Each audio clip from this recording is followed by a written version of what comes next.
യിലൂടെ ആ ചേട്ടൻ ഏതാണ്ട് ഈ കൃപാസനത്തിൽ നിന്ന് വെളിയിലിറങ്ങുന്ന ഡിസ്റ്റൻസ് വരെ ഞങ്ങളെ കൊണ്ടാക്കി. ഞങ്ങൾ അതിലേക്കൂടെ പിന്നെ ആലപ്പുഴ സ്റ്റാൻഡിലെത്തി. അവിടുന്ന് പോയി അവിടുന്ന് ഒരു വെള്ളം മേടിച്ച് കുടിച്ച് ഗുളിക കഴിച്ചു. ഞാൻ വീട്ടിൽ ചെന്ന് ഞങ്ങൾ വീട്ടിൽ ചെന്നപ്പോൾ 9:45 മണിയായി. അന്ന് 50 നോയമ്പിൻ്റെ സമയമാണ്. ആ വെള്ളിയാഴ്ച ഞങ്ങളുടെ വീട്ടിൽ 50 നോയമ്പിൻ്റെ പ്രാർത്ഥനയാണ്. ഞാൻ അന്ന് ഉടമ്പടി ഒന്നും ചെയ്തില്ല. വളരെ ടയേർഡായതുകൊണ്ട് ഞാൻ അതൊന്നും ചെയ്യാൻ പറ്റിയില്ല.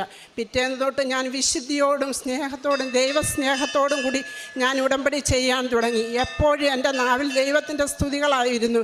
ഞാൻ അന്ന് തൊട്ട് ജപമാല ചെല്ലാനും പ്രാർത്ഥിക്കാനും തുടങ്ങി. എന്നെ പലരും കളിയാക്കാൻ തുടങ്ങി. ആ കളിയാക്കുമ്പോഴൊക്കെ ഞാൻ എൻ്റെ ക്രൂശിതനായ യേശുവിൻ്റെ രൂപമാണ് മുന്നിൽ കാണുന്നത്. യേശു എത്രയോ അടികൾ കൊണ്ട് തുപ്പി ഇതെല്ലാം കൊണ്ട് അത്രയൊന്നും എനിക്കില്ലല്ലോ. പലരും എന്നോട് പറയും, നീ ജപമാല എടുത്ത് ദൂരെ കള. ഞാൻ പറഞ്ഞു, അതൊക്കെ എൻ്റെ ഇഷ്ടമാണ്, നിങ്ങളെന്തിനാണത് നോക്കുന്നത്? ഞാൻ ജപമാല ഞാൻ ഉടമ്പടി എടുത്തിട്ടുണ്ടെങ്കിൽ എൻ്റെ അവസാനം വരെ ഞാൻ അതിൽ തന്നെ ഉറച്ചു നിൽക്കുമെന്ന് പറഞ്ഞു. എൻ്റെ അമ്മ